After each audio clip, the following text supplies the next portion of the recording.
Hey, what's up, guys? I am here, and I got this question 3 times this weekend, and I decided this must be a good topic. So, what we're going to get into today is the best type of leather for a wallet. I am not lying. There was 3 different questions asking me, hey, what's the best type of leather I should use for a wallet?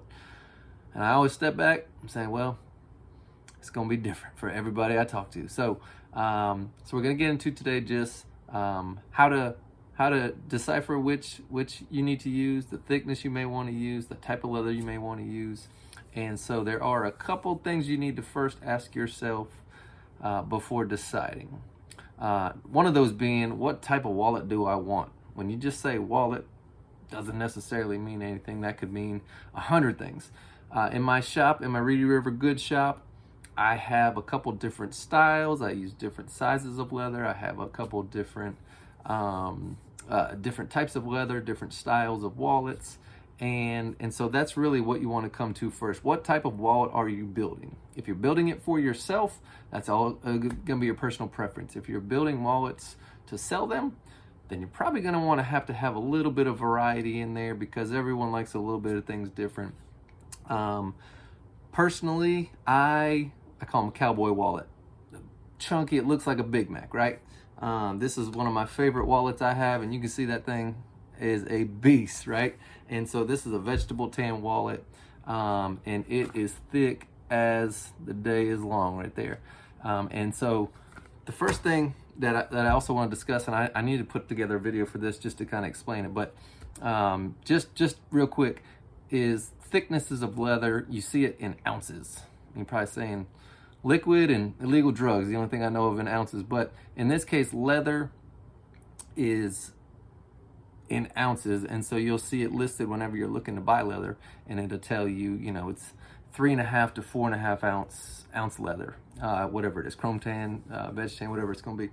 And so what the ounce is, kind of an easy reminder, I always think of it is if you think of 0.4 millimeters per every ounce. Okay, and so this is where it becomes important. If I'm building, let's say I'm going to get a typical billfold like this. Well, you got to ask yourself, do you want interior pockets? How many card holders are you going to have? So some of these, they're all going to be built different. Sometimes people would just put two little card holders, and they'll sew it straight into this back material here. That's not going to be quite as thick, so you can use a little bit thicker leather. Now this one has an interior pocket. It has a pocket here, so you got to keep in mind, how many times am I going to be stacking leather on top of itself, right? So that can get a little bit hefty. Not only that, on the interior, but you're also going to have to sew this thing around the edge. So you got an outer shell here that's going to come around and sew all of this together. So again, you got to keep in mind how thick you're going to make it. Let's see. So here's a great example. This one's a different style, and I usually use a pretty thick piece of leather for the exterior shell. I'm only stacking one other piece on the inside here, right? So I'm able to kind of go a little bit heftier here, and I just like a little bit more rigidity, a little bit more firmness in there, and this is going to break in a little bit. Some people may not want break-in, right? So if you prefer a break-in time, if you like it a little bit heavier, this one, for instance, is a 5.5 ounce outer shell. There is a 5.5 ounce, just the inner sleeve here. And then on this side, because I'm stacking more pieces together, and there's another little thing here, this is only 3.5 ounce leather. And so it kind of compensates. This side's still a little bit thicker, but it kind of evens itself out because I'm not stacking quite as much on this side as I am on this side. And again, I've had some customers. I had one fella, he was like, I want a 6.5 ounce piece of leather on the outside, and I want you to use 4 ounce leather on the inside. The outer shell was vegetable tan. The inner shell was the chrome tan. It came out great, but that's exactly what he was looking for. Do I want to build that for every wallet I make? Absolutely not, because that joker was an absolute Big Mac, and it'll last forever. But that joker was this thick, I'm not even lying, and he loved it. So I will say nowadays, a lot of card holders, a lot of people don't like carrying stuff in their wallets. When I'm wearing basketball shorts, The last thing I want to do is throw this thing in my pocket or throw one of these in my pocket. So I'll grab a little card sleeve here. This I'm all day. I'll go 4.5, 5.5, even sometimes 6.5 ounce leather, but I'm gonna have to thin it out in some areas where I'm gonna be folding it. This one was a 5.5 ounce, and I kind of thinned it all around the edges. But it's, you know, that's not bad at all. That's only folding it a couple times. Here is a 3.5 ounce. So again, I got panel here, I got this panel, and this panel. So I'm stacking quite a bit in there. So this was just a 3 ounce leather, and it did just fine. So the style of the leather is really going to become important. You know, something like this that's relatively simple. There's not much, you know, not many stacking. You're just stacking here, and then you end up folding it and clipping it, something like that. You can get away with a little bit thicker leather. But to say what is the best one is very hard to say, because there's so many different specifics in there.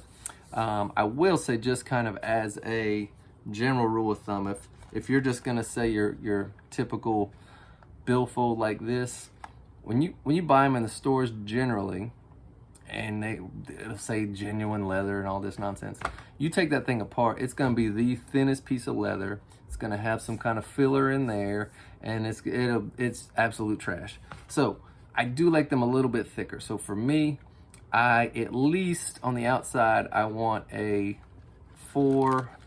a 4 to 4.5 ounce outer shell on the outside here.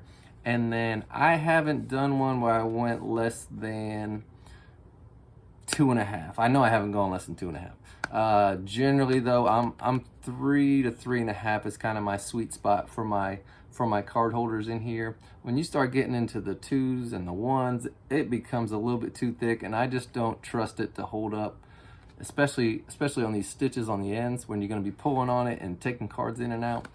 So my kind of baseline is probably 3, I would say, for the most part. And I usually keep that consistent for all these inner panels. So I usually do a 3 ounce for all these inner panels.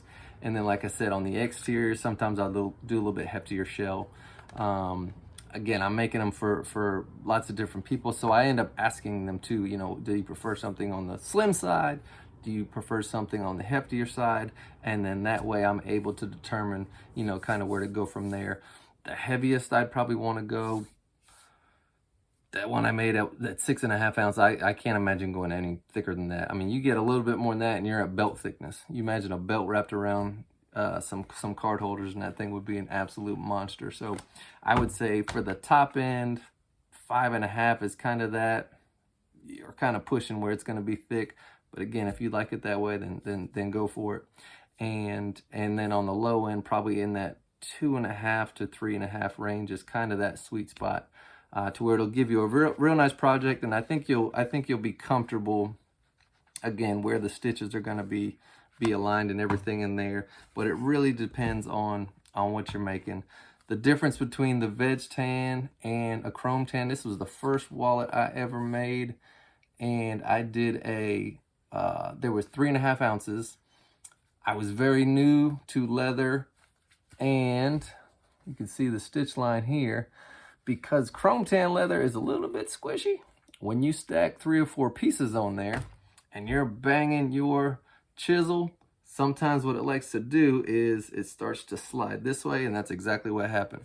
So I hammered from the inside. The inside looks great, right? So that's a straight line here, but it started going this way, and I ended up my stitch line goes through, you can see it on the side there. So it actually goes through the side. That's a terrible stitch, but it's my first attempt. It's fine. The wallet's still holding up today. So this is 6 years in the making right here.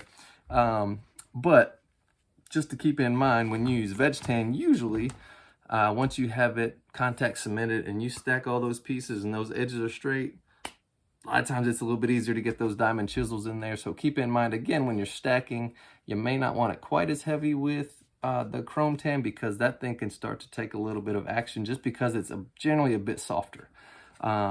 Vegetable tan leather is going to take some more time to break in and soften up, but chrome tan leather usually comes out the box, I mean, soft as it can be. So so that is one thing I will caution, and that's straight up from experience right there. I've done enough of them to know, if you don't keep that thing straight, or if you're not paying attention, it'll slide on you, and before you know it, you're cutting through the side of your project and you're having to start over. So those are some good tips. Again, there's no dry cut answer. It's going to be a lot of specifics to what kind of wallet you want to build. But again, on the bottom end, I would say 2.5 to 3. And then the top end, again, that's tricky. 5.5 is kind of the max I'll go on that, unless otherwise specified. But that'll give you a monster project. And again, the design is going to be a big part of that. So I hope this was helpful. I appreciate you stopping by. If there's any other questions I can have, if I have the same question again in the next couple days, and I'll put another one out for there. But I appreciate your time. Thanks for stopping by. Hit that like, hit that subscribe. Help me get this thing blown up. And I appreciate you stopping by. Thanks.